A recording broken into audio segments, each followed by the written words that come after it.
Good morning बच्चों। Good morning sir. आज नम्रता नहीं दिखाई दे रही है।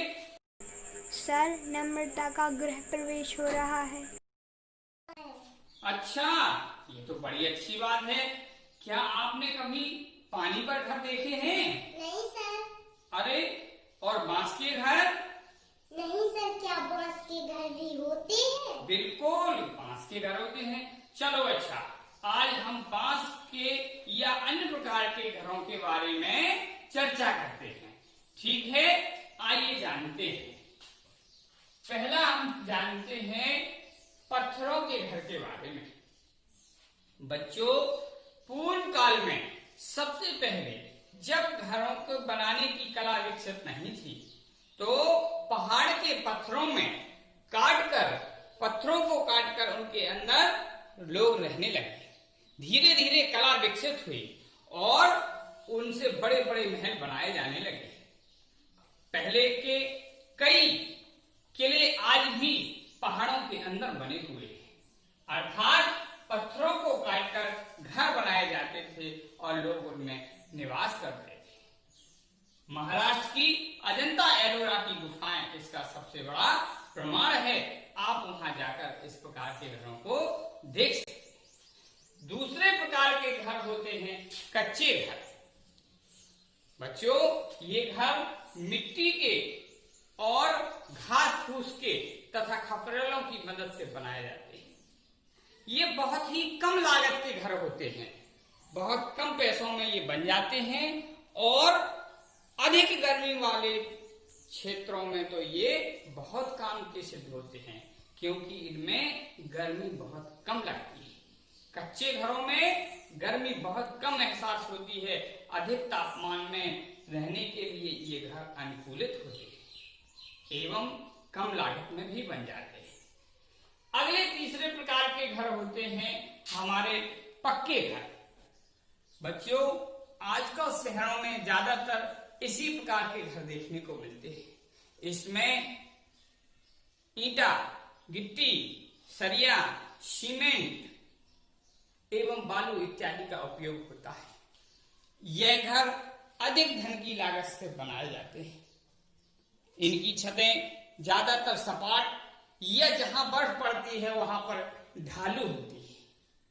बच्चों, चौथे प्रकार के घर हमारे होते हैं बर्फ के घर। क्या कभी आपने बर्फ के घर सुने हैं? नहीं, कोई बात नहीं।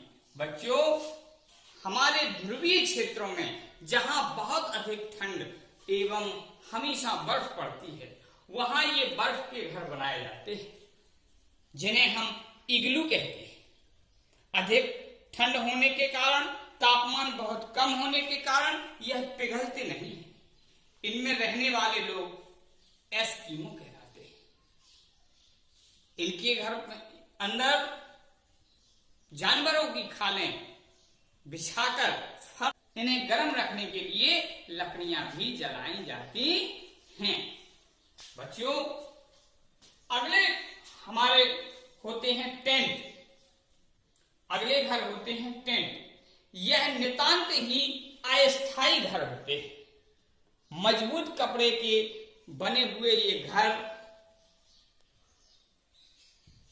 कभी भी कहीं भी विस्थापित कर बनाए जा सकते हैं। जैसे हम इस प्रकार के घरों को बनाकर इनमें विवाह, शादी आदि संपन्न करते हैं।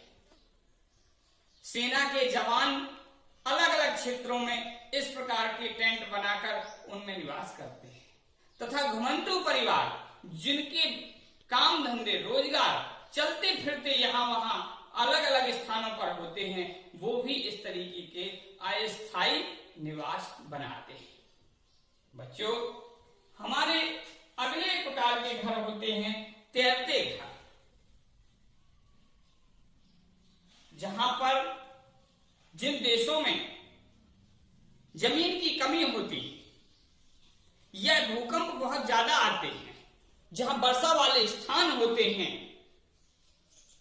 वहां पर इस प्रकार के घर बनाए जाते हैं। हमारे भारत देश में, केरल में और जम्मू कश्मीर में इस तरीके के घर आम हैं।